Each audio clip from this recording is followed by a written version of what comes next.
and let us pray. God of many names and many pronouns, it is through you that we are each beautifully and wonderfully made. You formed us out of love and knew of our goodness before we even took our first breath. You know us and you love us. May we show ourselves that same love.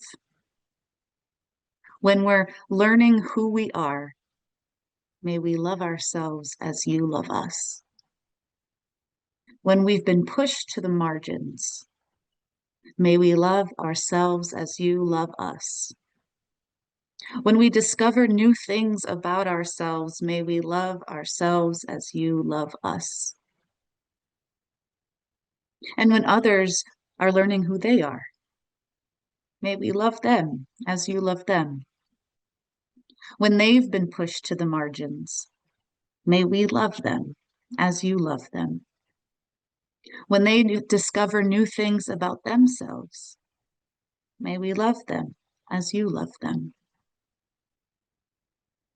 As we enter into this Pride Month, may we be rooted in the vastness of your love, feeling the embrace of arms that stretch to hold all sexes, all genders, all people. And we ask all of this through your many holy names. Amen.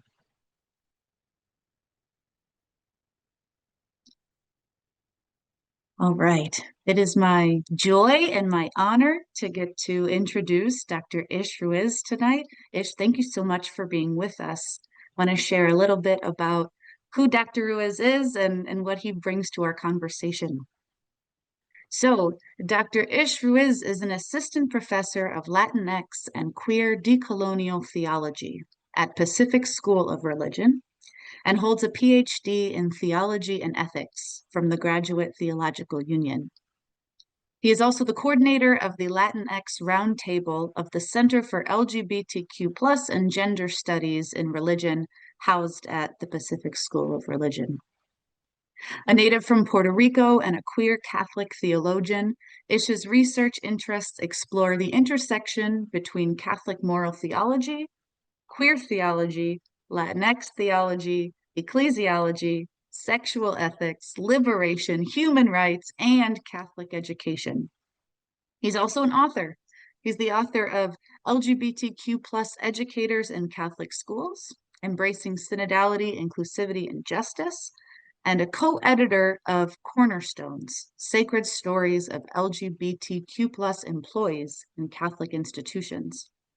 He has published several academic and public theology articles in the field of Catholic theological ethics, and has ministered in Catholic schools and parishes on matters of LGBTQ and Latinx inclusion throughout the nation. Wow, Dr. Ruiz, thank you for being with us, and we're honored to have you. The floor is yours. Thank you. Thank you so much for inviting me. I am humbled to see all of you here. Again, if at any time you cannot hear what I'm saying, if someone could try to interrupt me and I'll try to talk louder. I'm using my teacher voice against my computer screen, so hopefully that should suffice. Thank you so much for having me here. And before I continue, also happy Pride Month. Happy Pride. I'm wearing my LGBTQ+ shirt, just a little bit in celebration. This is a time where, you know, I've decided to take Pride Month and interpret it as the liturgical season, where we get to reflect on our queerness and the gifts that LGBTQ+ people bring to the church and to the world. So I thank all of you for being here, especially on this month. So I have some slides. My game plan is to maybe have a conversation with you a little bit toward the end. Part one will be a presentation with some slides. The slides are going to try to delve a little bit into synodality and then into queer theology, the latter of which I consider to be the more difficult part to explain. Part three of the slides are going to try to synthesize the two. the work that I'm sharing with you today is actually based on an article that I published in the Journal of Feminist Theology. And the article, which I am unable to paste on the chat, is called Queer Theology in the Synodal Catholic Church. If any of you is ever interested at any time in the article, I am putting my email on the chat so you can kind of read perhaps the longer version of everything I'm talking about today in this academic journal article. All right, so with that, let's begin. Let me share my screen. You should be able to see it. Yes? Good, awesome. Thank you. All right, here we go. So here's my agenda. I'll call it my gay agenda for today since it is Pride Month. The first part of my presentation will talk about Synodality 101. It's not really 101, it's more like I'm going to highlight some concepts about synodality that I think we should dwell on. The second part is a Queer Theology 101, and the third part is going to synthesize the two concepts. All right, let's talk a little bit about synodality. If I were to make a synodality smoothie, here would be my ingredients. These are the things that, comprise a synodal church, okay? First and foremost, it's baptism. Synodality in the Catholic Church is based on this idea that as baptized persons, we are a part of this body of Christ, and we are an active part, the body of Christ is a living body. The church is a living structure, and we are living bricks in it. And our baptism gets us quote unquote membership in it. In that participation. Now, anybody here read this classical book by Cardinal Avery Dulles called The Models of the Church? Yeah, this is something that folks are familiar with, right? He outlines 5 models, then he revises the book and adds a 6th model. One of the models is the people of God model, which is kind of based on this Old Testament, the Hebrew scriptures, where this image of a pilgrim people on a journey. You will be my people, and I will be your God. And I will deliver you from slavery and onto the promised land. So the people of God model of the church is what Pope Francis cited and quoted when he was proposing the synodal church, right? And so it's this idea of like a people walking together with God as the guide.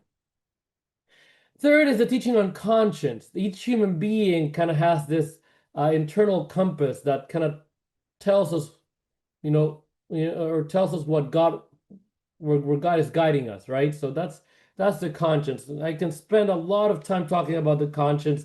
There are a lot of teachings on conscience, including its primacy. So human beings, according to the Catholic Church, are called to really form their conscience and then follow it. Consciences can make mistakes. Yes, they can. Nonetheless, the idea here is that as part of our autonomy and freedom, God-given freedom, and as part of our being made in God's image, we can reason and we can think about these concepts of what is good and what is evil. And once our conscience dictates or determines or makes a judgment about what is good, we are called to follow that conscience's judgment. Okay. We have a teaching on Revelation. Perhaps the most significant document from Vatican II is Dei Verbum, right? And it talks about Revelation being alive and ongoing. We don't think that in the Catholic Church, we don't think that God revealed the fullness of Revelation 2,000 years ago and that's it. No, God's revelation continues. Certainly captured it fully in the person of Jesus, but that revelation is also ongoing in our lives. We also have this idea of the sense of the faithful, the sensus fidelium. The sensus fidelium is, I'm going to show a slide with a quote. According to Lumen Gentium, Vatican II, it's this quote unquote supernatural sense of faith that human beings have to be able to determine what is of God and what is not of God. And when we proclaim truths together as a church, that is the sensus fidelium. And the church actually calls the sensus fidelium it identifies the sensus fidelium as a source of inerrancy. In other words, and the quote says, from the bishops to the last of the faithful, the church proclaims something together. That teaching is proclaimed to be inerrant, incapable of making a mistake. And so the sensus fidelium is this really this supernatural sense that human beings have, that Catholics have, to determine what is of God and what is not of God. So you can see that there's really the teaching on conscience and the teaching on revelation kind of go together in this idea of sensus fidelium. I put it in italics because I think the sensus fidelium is kind of like the main ingredient in the synodality smoothie. It's like the apple in the apple pie. Okay, this is really what it's all about. Um, a part of synodality is also the magisterium. This is not some sort of abolitionist movement to get rid of hierarchy, but rather the idea that in the Catholic Church, the institutional church is in charge of interpreting the sensus fidelium and articulating its teachings. Okay, what's interesting about the magisterial authority in a synodal church is that there is an extra level of accountability added on to them. The idea, and it's an emphasis, this is the idea behind synodality, is that the magisterium of the Catholic Church would be listening to the sensus fidelium and would only be formulating doctrines and teachings after a process of listening. And that this process of listening is ongoing. You don't just listen once. Okay? Of course, I say this is the idea. Okay, synodality can often be faked. We can listen, but not really allow ourselves to be transformed by what we're listening, right? And so the magisterial authority here is both a part of the synodal journey, but also it's a part of the synodal journey that comes with some important accountability expectations. Yeah. And I've added this last one, which is pluralism. This came out of the last document, the document from the Synod on Synodality. It's this idea that based on cultural differences and historical differences, the whole church doesn't have to necessarily move together at the same time all the time. It is possible for there to be slight differences based on location. And that this is kind of important because if we are kind of waiting for the whole global church to move together in lockstep, then some necessary developments might take a little longer. Now, how seriously are people going to take this? We don't know, right? Because we saw in this last papal conclave, several conservative cardinals make these calls for unity. And unity often is really code for unity, for uniformity under this Eurocentric, patriarchal, heteronormative, cisnormative church. But what's interesting is that the Synod on Synodality produced a document that called for a degree of pluralism within the church, some diversity in how we live out our faith. You put these things together in a smooth in a blender, and you press on the button, and you basically get a synodal church.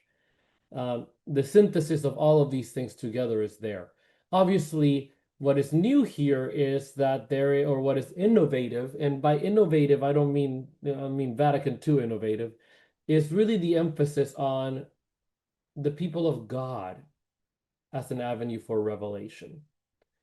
The sensus fidelium, the emphasis on the sensus fidelium. The sensus fidelium was something that was written into the Vatican II documents. So 50 plus years later, we are now, proposing these models that should take seriously Vatican II documents. What's interesting also here is that synodality is an ecclesiology, is a way of being church. So it's not just a process or a parliamentary process or a canonical process, but rather a way of being together, right? Now, the sensus fidelium is, like I said, the main ingredient, I would say, in a synodal church. And here's a quote from Orman Rush that I really like. It says the following: "Revelation is happening here and now. And the Spirit's gift of sensus fidei enables its faithful interpretation. God continues to surprise us and provoke us. And the sensus fidei is the antenna for sensing those surprises and provocations." The reason I like this quote is obviously two parts. First of all, I like the vision of the idea of an antenna. Like each one of us is really tuned in to God's revelation that's ongoing. But also I like the concept of surprise and provocations. When we get toward the queer theology portion of the presentation, queers like to provoke. We don't necessarily want to fly under the radar. Uh, a queer epistemology likes to be a little bit in your face and a little bit scandalous, right? Queerness is about transgression, and so the idea that God is provoking us um, makes me wonder in which ways can queerness be an agent of provocation, of God's provocation, to be more specific. More on that later. This is, however, my favorite quote about synodality, and it is a quote that I use basically in most things that I write or in most presentations that I offer on the topic, is the concept uh, of uh, of the Epiphany, an epiphanic church. Check this out. This is from Gregor Strelczyk, a Polish theologian. In its very essence, synodality is associated with the possibility of an epiphany of the Holy Spirit. In other words, every gathering in which the synodality of the church is realized is at least potentially an epiphany of the Holy Spirit. Moreover, and this is important, expectation of this epiphany should be the reason for such a gathering. And the reason I love this is this idea that, let me tell you this story. I'm sure some of you who have been educators can relate. I have a student. I'm making this up. It's not happening currently. I have a student who has attended my class, is registered for my class, is mostly a good student, but hasn't submitted a single piece of work, has not submitted a single assignment. End of the semester comes along, and the student is like, Dr. Ish, can I please meet with you? It's like, sure, we can meet. And I go into that meeting. Now, I go into this meeting with the student, and I'm going to listen to what the student has to say, right? But the truth is that I believe, well, at least I believe that whenever we enter an opportunity to listen, we don't always, we don't, rarely do we enter that opportunity to listen with a completely blank slate. I think some of us talk to ourselves and have some sort of predisposition when we decide to listen to someone. For example, that student comes in and I'm willing to listen and I'm willing to perhaps make some concessions, but there are some things I'm not willing to do, right? I'm not willing to exempt you from all the work. I'm not willing to give you an A without doing any of the work. But maybe I can listen and make some changes in my general practice of saying no late work, right? Maybe I'll give you an exception. Maybe I'll consolidate some assignments. So what I like about this quote in the Epiphany is that it really challenges the church to think about what its predisposition is when it engages in the synodal way. A lot of bishops will, quote unquote, listen, but their predisposition is to not let themselves be changed by what they're listening. I'm going to listen to you, and I'm going to keep doing things the same way. And I'm going to explain to you after listening to you why I'm doing things how I'm doing them. Or option B is I'm going to listen to you and allow myself to be transformed by the listening. Obviously, the latter of which is what I'm calling for in a synodal church. A church that, see, to me, walking together in the synodal way, that's the easy part. The hard part is allowing ourselves to be transformed by difference. That's the hard part. And yes, the onus falls on the hierarchy to do this, but this is not a canonical process. It is an ecclesiology. So every single one of us is responsible for engaging in the synodal way with the whole church. Are you with me so far? Okay, I'm going to go into part 2. Part 2 is Queer Theology 101. I'm going to do some neck stretches because this one's going to be a little tougher to explain. Nikki Sullivan is a queer theorist, and she said, defining queer is a decidedly unqueer thing to do. Queerness is this kind of like, when you think about queer, you think about weird. It's this old English word that meant weird, so it's like against what's normal. Queerness really doesn't like being confined. And so definitions of queerness really go against what queerness is trying to do, right? Nevertheless, there are some characteristics of queerness that I'm going to situate, okay? First of all, there's a difference between queerness and LGBT. If I go to my mom and say, hey, mom, I'm gay, well, which I am, and which I have done numerous times, she finally got it. I say, Mom, I'm gay. What am I telling my mom? I'm invoking something very stable. I'm invoking this idea that I am a man who likes men. Uh, if I say, hey, mom, I'm a lesbian, I'm saying I am a woman who likes women. If I'm saying I'm bisexual, this LGBT acronym is very useful when we communicate who we are. It is an identity marker and it helps us become intelligible toward each other. Now, if I were to go to my mom and say, hey, mom, I'm queer, what exactly am I saying? Right? First of all, I'm already invoking something that's not very defined. My mom will be like, what does that mean? First of all, it can mean any of the LGBT components, right? That's the first part. But the second part is by saying I'm queer, I am invoking a transgression against heterosexuality and cisgender identity. So queerness is more of a transgressive political position rather than a stable universal identity. Are you with me so far? Queerness is a response to the norm rather than a stable universal, I'm going to use this fancy word, essentialist, right? Identity. When I talk about the word essentialist, you know, when you say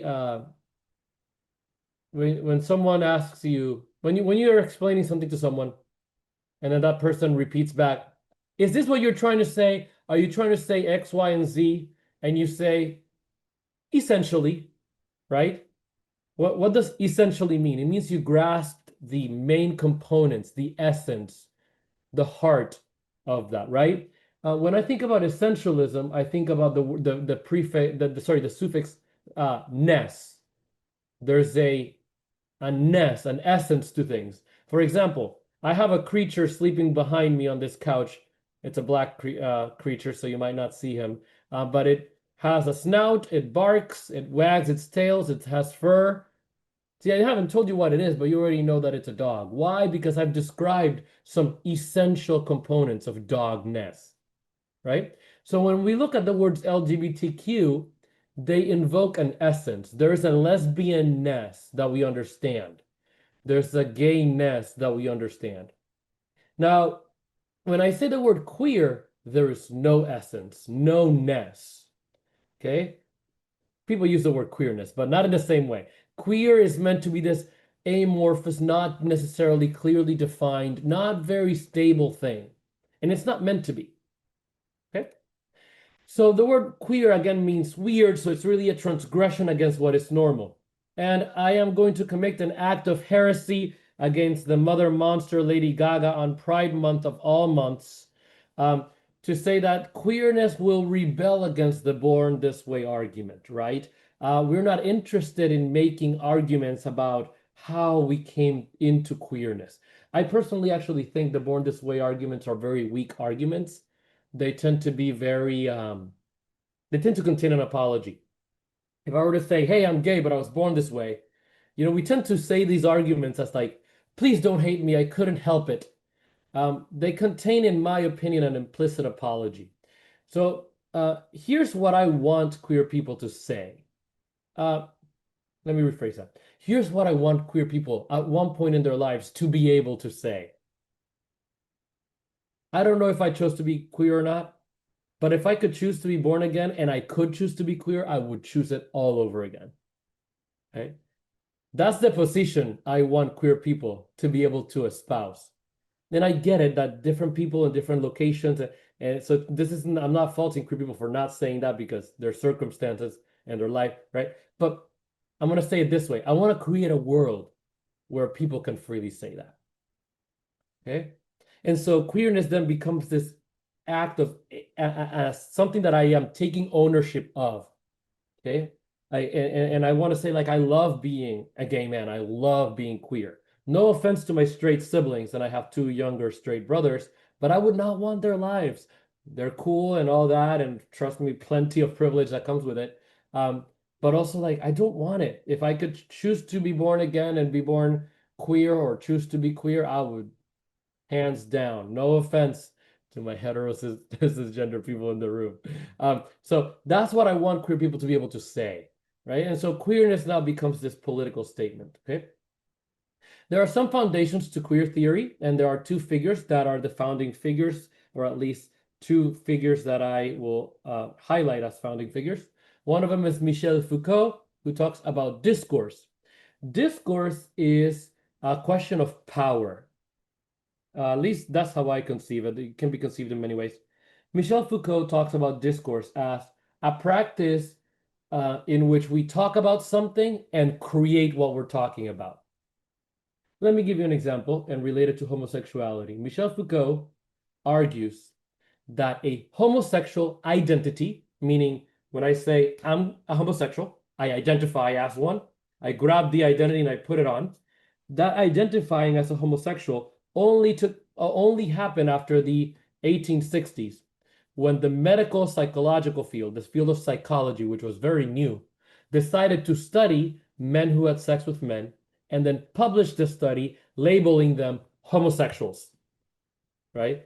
So before that study, the word homosexual didn't exist. So according to Foucault, no one identified as gay or as homosexual. But they had sex with men. Yes, but the sex they had with men was considered to be a quote unquote sin. They thought about the act of sodomy and not considered an identity. Homosexuality prior to the 1860s was something I did, not something I was. Does that make sense? How is this discourse? Well, we invent a word. We talk about these people who have sex with men as homosexuals. And then after we publish that word, people start identifying as such. Oh, that's what I am. I am a homosexual. And now we have people saying I am gay and I am a homosexual, where prior to the 1860s, according to Foucault, people didn't used to do that. Does that make sense? Do you understand what discourse is? Discourse is a way of talking about something in a way that creates what you're talking about. If we talk about homosexuality as an illness, we have rendered it an illness. If we talk about homosexuality as naturally occurring, we have rendered it naturally occurring. Okay, so that's discourse. Why does this matter to queers? Because queers are realizing that a lot of our current status in our societies as second-class citizens is based on how we are talking about all these things and how we're talking about sexuality. If we talk about sexuality as this dirty little thing, then we have created a sexuality that's a dirty little thing. And then we're going to use that to oppress people who behave in certain ways. If we talk about marriage as only being between a man and a woman and sex as only being good in marriage, then we have thrown under the bus queer people. And it's all the way we're talking. The way we're talking is creating realities. The second theorist is Judith Butler, who talks about performativity. Performativity is this cyclical pattern where I'm born in a society, I am taught a concept and I act according to that concept, and by doing so I strengthen the concept. Let me give you the example. I'm born with a penis. I am told you are a boy. I start acting like a boy. And by the way, that's my gesture of me acting like a boy. And by doing so, I am strengthening the concept of masculinity. Okay, so I'm born with a penis, get taught I'm a boy, and I act like a boy and strengthen boyness, right? And then that gets retaught to me. If I do something like enjoy a Shakira video, my friends tell me, stop being so gay. Oh, that's right, let me go back to be a boy. And if I start crying and instead of saying, oh, come on, be a man. Oh, that's right, let me go back to being a boy. Does that make sense? And so that's performativity.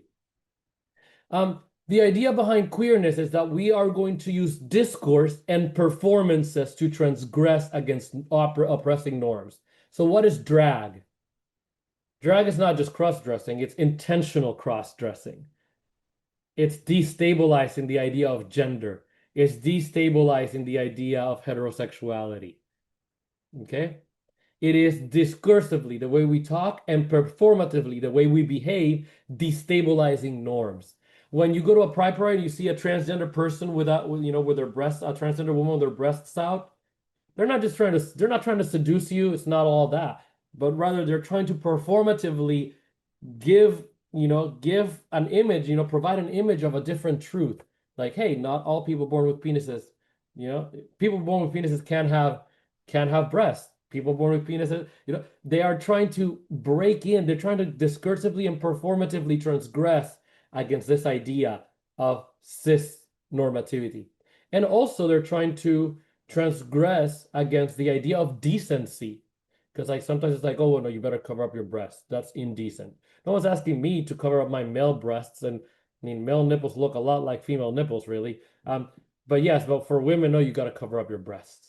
That's indecent. Again, discourse, right?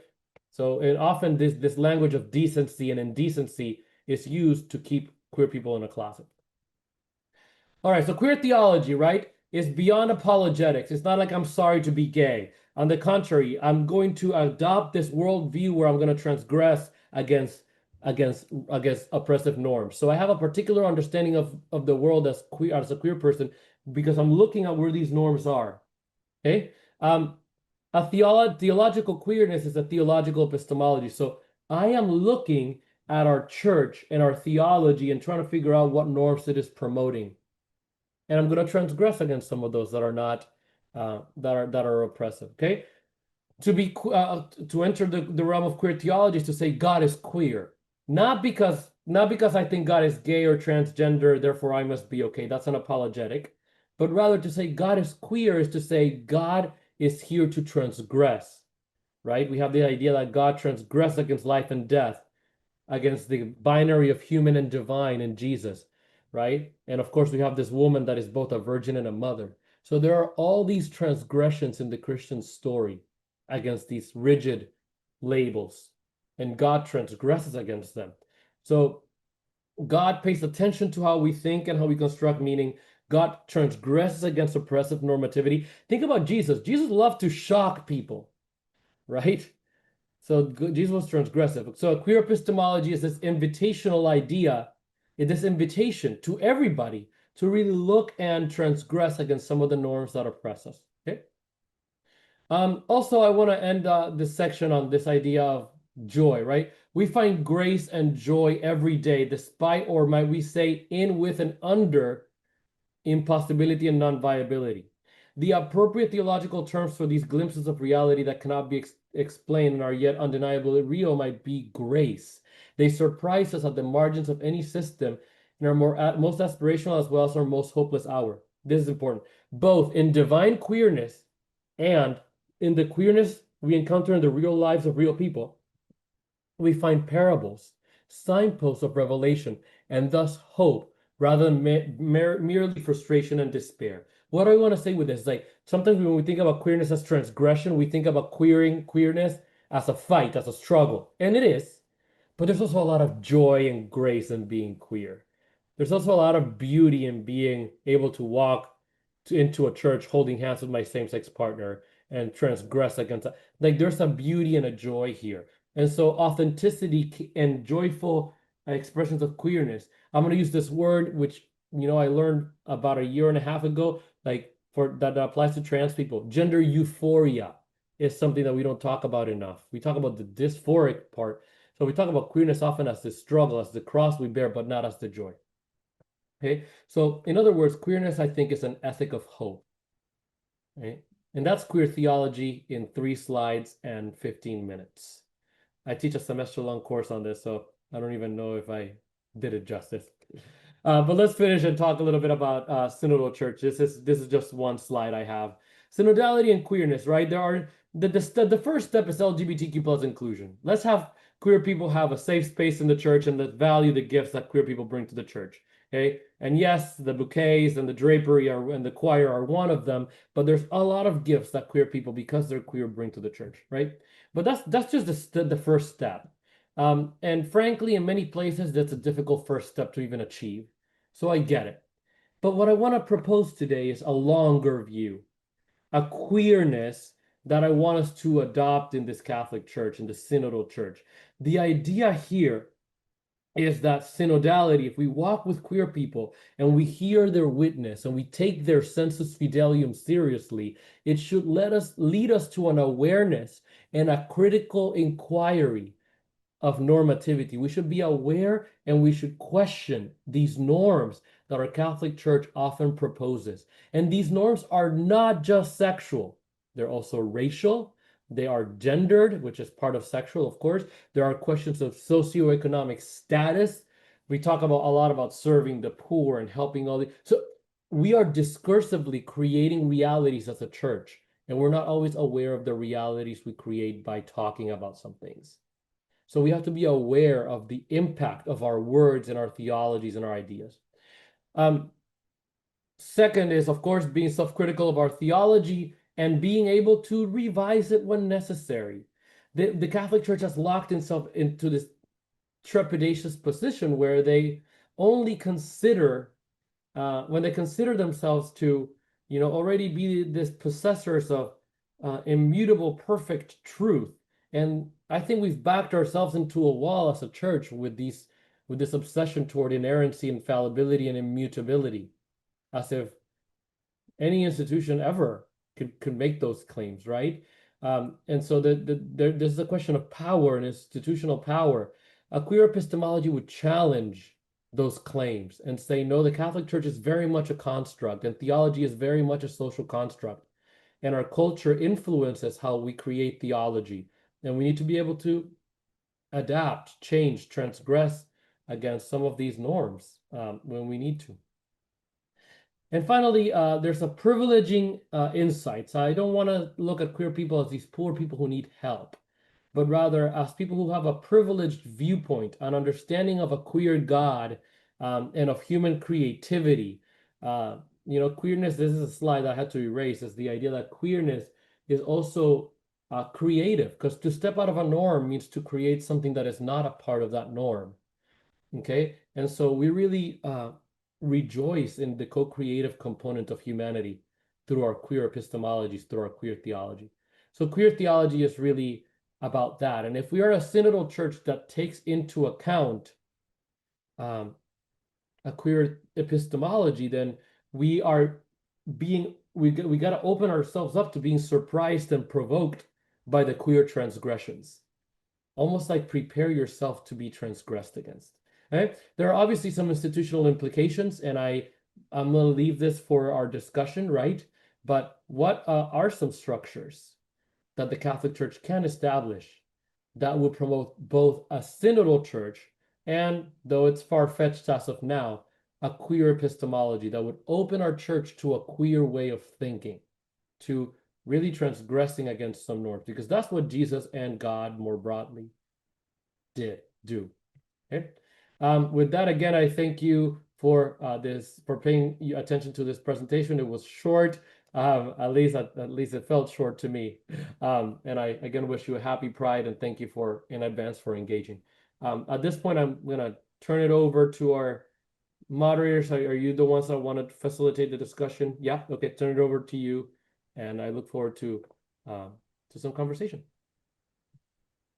Thank you, Dr. Ruiz, for that. Really wonderful. I want to take your semester long. I could take a year course. You do have special students at PSR, so you're allowed to take courses without enrolling into a program. Okay, great. That's really good to know.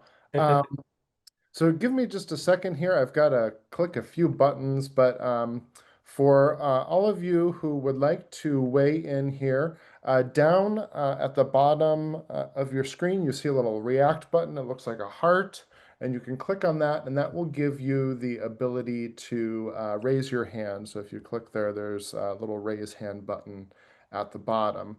And once you do that, I'll bring you up on screen, assuming you're sharing your video, which you don't have to do, but if you're sharing your video, I will bring you up on screen with Dr. Ruiz, and we will get you, you can unmute and make your comment, ask your question, or however you want to proceed with your time with Dr. Ruiz. So we'll give folks just a moment there. The other option is, of course, that you can type something into the chat, a comment or a question. We can take a look at that. Okay, so I'm guessing that a lot of this is probably new for some folks. So it might take a little bit of warming up to get into the conversation. But actually, I see there are two people going, so I'm going to skip my question and we'll get straight to Carrie. Let me bring you up on screen here. Go ahead and unmute, Carrie, and go ahead. Thank you very much. I love your presentations, and I'm so glad to hear that you're going to offer classes outside of the degree realm. I belong to a group that's the Gulf South to Appalachia Green New Deal Taproot .earth, and I was listening to people who had survived Hurricane Helene in Western North Carolina. And I apologize for my emotions, but they were, they felt more trauma and hurt from the charity workers that came in, and I'll name them Shepherd's Purse, that were homophobic, that were against any and all newness. And the tragedy of the hurricane was one thing, but the way that they were treated, not in a mutual aid kind of way, and then attacked really for their queerness. So how can we get mutual aid mindsets flowing during this time of ecological crisis? Thank you. Thank you. So there is a, all right, this becomes a very tough question. The pioneer of queer theology is considered to be Marcella Althaus Reed, and that was precisely one of her critiques of what I'll call, or what she called liberation theology.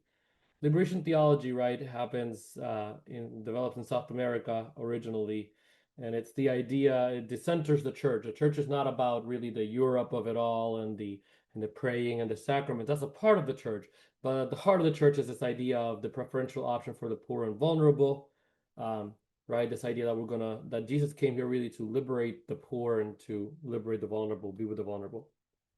The problem is that the liberation theologians only focused on economic and political oppression, liberation from those kinds of oppression, and did not really hone in on the, so what happened was that these poor people, now empowered by liberation theology, are now advocating against oppressive regimes, but then turning around and perpetuating domestic violence. In Spanish we call this machismo, right? This sexism, right? So, and that was happening. So no one's really taking care of the women. So really liberation is liberation for the heterosexual males, right?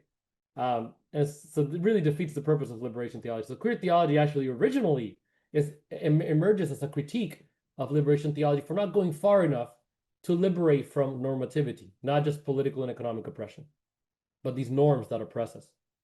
And so I think it's a very fair critique, and anyone who seeks to do any kind of justice work might want to consider liberation as something that goes beyond the material and economic need. Because if you leave in place certain norms, then you might create some political structures that might benefit a community, but only some members. Others might be disenfranchised. I'm gonna take it a step further though, because I don't want to look at LGBTQ plus people as solely these people who are in need, right? So there's this whole field of queer ecology that looks at nature and the world and looks at how nature and the world are transgressive forces, right? And so the question here then becomes, how do we erase the binary between humanity and the rest of the world, right? Our church has inadvertently, when we put humans at the pinnacle of creation, we have created and anthropocentrism that places humanity as separate and superior to creation. And so a queer ecology is going to try to queer that relationship. Okay. I think what Pope Francis did when he talked about an integral ecology was a step toward that queer ecology, right? Of course, he would never use that word. But there is that that distinction that we need to really start problematizing, as if we are really that separate from the rest of creation. And so part of aid, especially of victims of ecological crises, environmental crises, is precisely to start erasing some of those binaries between humanity and non-human creation. Thanks, Gary. Great question, Carrie. Thank you. Martha, you have your hand up, so let me bring you up here, Martha. Great, thanks, Russ. Hello. Hi again. I find queer theology, and in particular, Dr. Ruiz, the way that you teach it really, I think I use the word healing, really healing. And it made me curious what, like the receptivity of your students in the classroom is. I can imagine it's kind of all over the place, and I'm hoping you can share a little bit about how your teaching of queer theology is received. Yeah, it's not all over the place. Anyone who knows PSR knows that it's a very queer institution. So it is not all over the place, I'll tell you that. For the first time no, I want to say in my life, well, I guess in my life, since uh, I grew up in Puerto Rico, so I guess there were a lot of Puerto Rico. Okay, so for the first time since I moved to the States for college, I am teaching in a classroom where the majority of the students are people of color. And also the majority of students, even if it's a simple majority, identify as queer. So I am in a theological seminary that really is living up to this idea that queer people have gifts to offer the church. It is not a Catholic seminary. It is a PSR has affiliations with the Methodist Church and the United Church of Christ Church. But also we have a lot of students who are non-denominational Christians, other denominations. We do have some Catholics, or as they call themselves, recovering Catholics. And we have a lot of students that are not Catholic, who are spiritual and are drawn to the are drawn to the Catholic, to the Christian tradition, but not exclusively, and so they move beyond the tradition. The students, especially the queer ones, find queerness powerful because it is empowering. And I think the Born This Way argument is an argument that we tend to resort to, and it's been popularized, and it's a good argument for political reasons, right? We live in a global society that that is using human rights as its political, to craft laws and international and even national laws. So human rights language really is dominating this global discourse on justice right now. Whether it always does it well or not is a question we can continue to ask.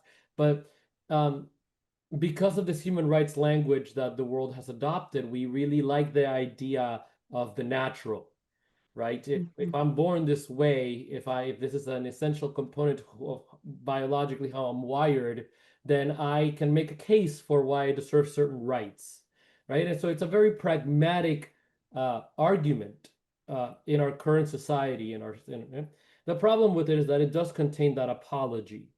And so I think what happens discursively is, I don't know why you hate me. Like, I was born this way. Discursively, what we're saying is there's still something kind of wrong with me, but I couldn't help it, right? And so my students find a lot of power in the queer perspective that is like, actually, I'm gonna choose to be in your face, right?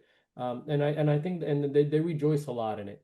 And a lot of the ideas of like the queer God of it all are also really helpful. It's this my heart breaks a little bit when I hear students talk about queerness as this cross that they bear. And I used to think about my queerness that way. My parents put me in conversion therapy when I was in high school when I came out. And I just thought, I was like, oh God, if I can just free myself from this burden, you know? And I had that perspective. So it's kind of nice to be able to look at queerness as a source of power and a source of joy and fulfillment in my life. And so my students certainly do that. The non-queer students also love the queer epistemology. What's cool about a queer epistemology is that it's invitational. Mhm. For example, I can take a black theology class, and I'm not someone who identifies as black, but I can read James Cone and understand what James Cone is saying. And I do not have the experience of slavery or being the descendant of enslaved persons. Nevertheless, I can understand it. So on the not fully and not experience it, but I can connect with it. And perhaps this cross and the lynching tree, perhaps the lynching tree for me looks differently. It was conversion. It was the conversion therapy room, right? And so epistemologically, queerness becomes invitational, where versus if we think about queerness only as the identity marker, I was born this way, then it only applies to me and doesn't apply to you who are not queer, not you personally, but you, y'all heterosexual cisgender ones. But when we talk about queerness as an epistemology, I invite you to participate in this project. So students really appreciate the lens for sure. Thank you. Thank you. Thanks, Martha. Good question. All right, let's see. We've got Elizabeth, you've got your hand up. Let me bring you up here. And you'll just need to unmute yourself and go ahead. Thank you for your presentation. This was wonderful. Am I echoing? I can hear you perfectly. Thank you. You identify yourself as a queer Catholic, or how does that appear in your life? I left the Roman Catholic Church because of my politics. That was not a good tent for me, is what I say. And joined the independent Catholic movement. And I am a Catholic priest, and the thing I have is that recognition of a woman Catholic priest. And when asked why I don't go into the Roman Catholic priest movement, is I didn't want to be invisible. I didn't want to be what I considered underground. I wanted to be able to be out there and say, this is what a Catholic priest looks like sometimes. So that's my question. How does that look in your life? Yeah, thank you for asking that. I've been dwelling a lot since the pandemic on the concept of refuge. So I have found a local experience of Roman Catholic Church. It's Most Holy Redeemer Parish in the Castro neighborhood of San Francisco, where I have found refuge as a queer man with many queer men and women and trans people.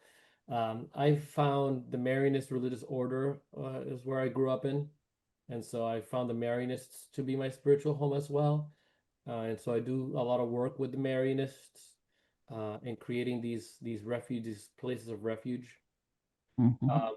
That's part one of the answer, is being honestly blessed with the local experience of church.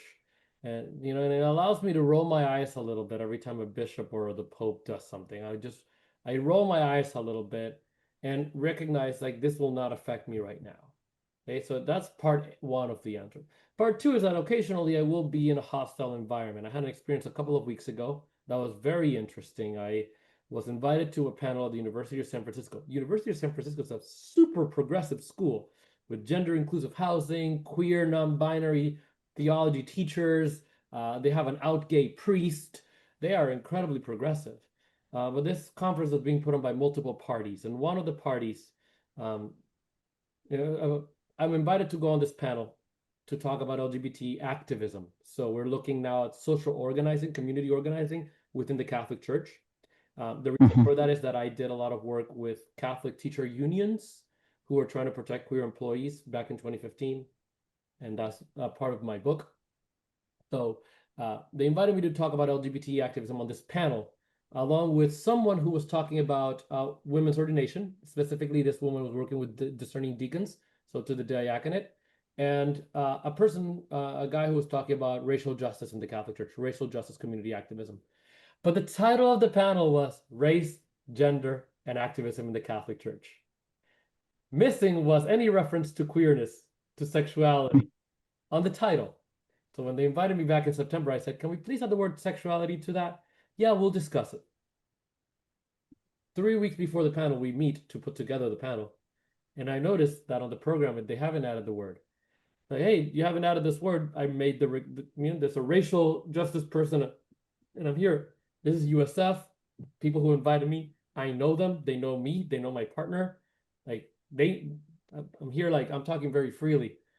Oh, well, one of the parties that's planning the conference said that it would be best to not include that. You're still allowed to talk. I was like, okay, well, will the moderator of the panel mention that I'm talking about LGBT inclusion? No, because it's not a part of the title or the official programming. The moderator will not be able to make that allusion. Like, okay, so you invited an LGBT activist, Catholic activist, to be here and to present on LGBT, organizing within the Catholic Church, but you do not want to own in any way that you've done that. You don't want to put me on the panel, So I opened up. I told him I'm going to address this, and so I basically, let me see if I can pull up the beginning of my talk. I was like, I'm going to address this very openly because I am in a place right now, thankfully, where I am able to take up that space. When I was a high school teacher, I was very scared, right? And I'll be happy to just be at the table. I'm thinking about that line from White Lotus. I'm just happy to be at the table. You don't have to name me. You don't have to honor me in any way. I'm just happy to be here. And that's a position I took when I was teaching high school. But now that I am in this seminary, and now that I find myself in a place where I have a little bit more academic freedom, I am definitely much more reluctant to be erased. So I started like this. Before diving in, I want to address a rainbow elephant in the room. I will be discussing the topic of LGBTQ plus based organizing within the Catholic Church, and the organizers knew this. However, if you read the conference program, the words sexuality, sexual orientation, LGBTQ, or queer were not included in the panel title or in any of the print or online material. This omission happened despite my requests to include the words, so I did give a heads up to the conference organizers that I would be addressing this openly. And it's important for me to do so because quite often, the first step in LGBTQ plus oppression in the Catholic Church is erasure. From there, I started quoting the MLK line against the white moderates. I was like, this is relevant. Let's see what MLK had to say about the white moderates who wanted freedom but not yet. Or let's wait for a more convenient season. And so what I'm trying to tell you here is that I oscillate between having these places of refuge where I can rejoice in my queerness and community, but also spending some of that energy in perhaps some of the places that are more hostile by taking up space, living authentically, etc. We did I was invited to do a panel, a 3-hour workshop to the board of the NRVC, the National Religious Vocations Conference. The head honchos of that organization, which is an umbrella organization for over 200 religious orders or something like that, they invited me to do a workshop for their board on LGBT inclusion, and they loved it, and they loved my inclusivity and my authenticity, etc. And then we took a picture.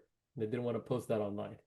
So I'm constantly in these hostile environments, negotiating it, and it does drain me. But then I retreat to my refuge and, snuggle with my dog at home and my partner, and we watch, I don't know, overcompensating, this new show that's online. It's really cute. So we that's how I do it.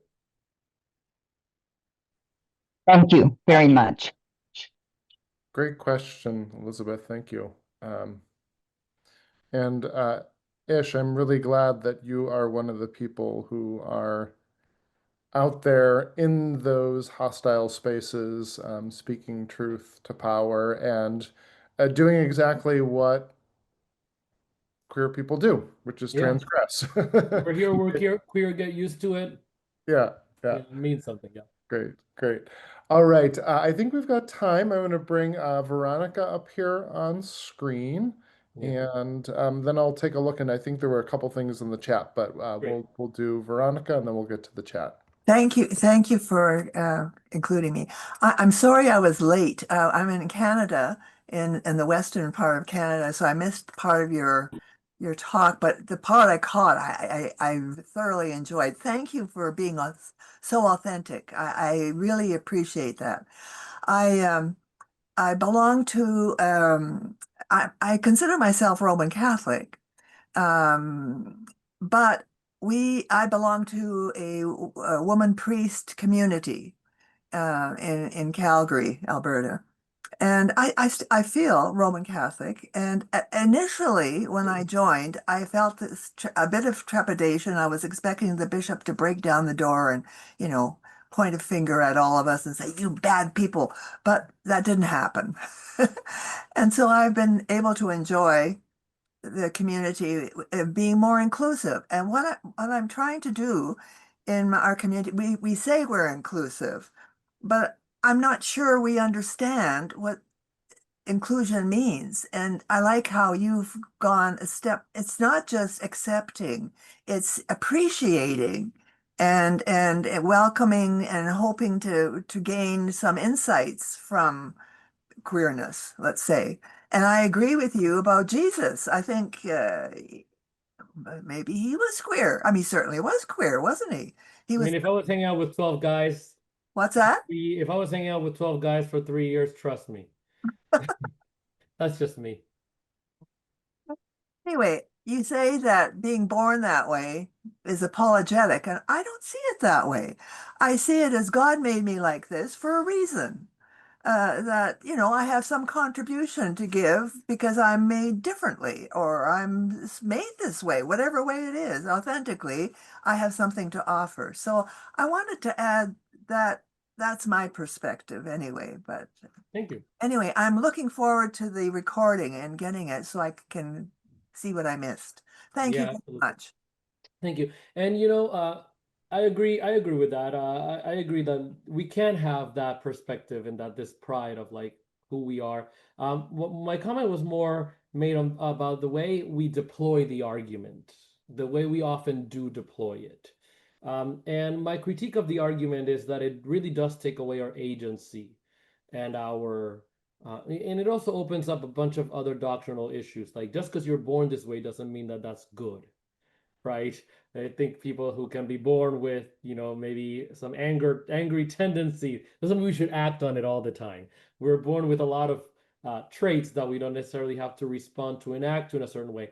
So I think that the born this way argument really removes I don't know, some of the power of that queer people can invoke, or the same power that we can invoke if we say, actually, I don't know if I was born this way or not, but if I could choose to be born this way, I would, you know? And I think so my commentary was more of like a desire for queer people and for our world to be a world where queer people can say that. And that's the position that I want queer people to be able to say. Whether someone thinks that we were actually born this way, and it's possible that we are, right? Because there are studies that seem to suggest that there might be some biological, factors. My point is, I don't want to rely on those to justify my place in this world. Okay, that's the point that I was really trying to make. But thank you. And yeah, the beginning of we talked about synodality, so we talk a lot about the sense of the faithful, and so yes, that God has this reveals God's own self through our lives, and so queer people are, part of that revelation. So yeah. Can I say one little thing? Sorry. Mm-hmm. I recently got a button that said the rainbow is proof that God is gay. Good, I love that. I mean, we talk about this a lot to my students. I have a student who does a lot of work, who does research on BDSM and kink. Okay. And and one of the points that the student and I were talking about is like, God is actually pretty kinky. We could have all cross-pollinated. Then that's how reproduction could have happened. But no, God wanted us to stick something in something else, and that's how reproduction happens. So I'm like, okay, okay, God, there's a little mind, there's a creative mind at work here. Um, and so I always appreciate like the queer ability to really break through some of these no, we got to sanitize God. God cannot have a sexuality or, a sexual imagination in any way. And I'm like, actually, we got to really transgress against some of that. But thank you. Great, Maybe I took thanks. your rainbow a little too far. Sorry about that if I did. Thanks, Veronica. Yeah, good question. So there is one question in the chat, and it's from Lisa, and Hey. yep, and she asks whether or not the notion of God's a preferential option for the poor might be useful for LGBTQ people. So reframing it as God having a preferential option for the queer. Here, I read. Oh yeah, I love that. I love the preferential option idea. And that's interesting, a preferential option for the queer. I think, right? I think, what does a preferential option mean? And I'm very curious about that. Sometimes, like, we got to be careful not to make that some sort of like, we got to help these poor people and discursively, therefore, create a second, create ourselves as somehow being superior and the givers of help. And so, the same way I would be careful with the preferential option for the queer not to turn into some sort of, we got to help these poor queers. But I think a preferential option through the lens of an epistemology, basically, I go back to that word privileged, right? That the queer epistemology is really a privileged epistemology. It's a particular way of looking at God and at the world that other people don't necessarily have. And so I think that God having a preferential option for queer people or for queer and a queer epistemology is precisely in line with this argument that I'm trying to make here.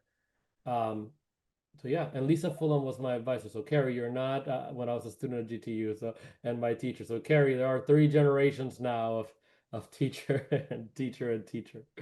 As soon as I saw Lisa, I was like, oh my gosh, it's good to see you, Lisa. I was wondering if that may have been the case. Great, that's very cool. Dr. Ish, this was just a really great presentation. I especially appreciated your invitation to think about the implications and the structures that we can build as a church that allow for synodality and queer theology to interact with each other. And I look forward to continuing that conversation in the future, because I think that's a really fruitful direction to go. So thank you. And thank you so much for taking what appears to be an absolutely beautiful afternoon for you to spend some time with us. My pleasure. Thank you. And thank you everyone for joining us and being a part of this conversation tonight. It's really always so good to be with you, whether you are frequent attendees at FutureChurch events or programs, or whether this is maybe one of a handful, or maybe this is your first time here. Thank you for being here. Thank you for showing up for us, for yourself, and for each other.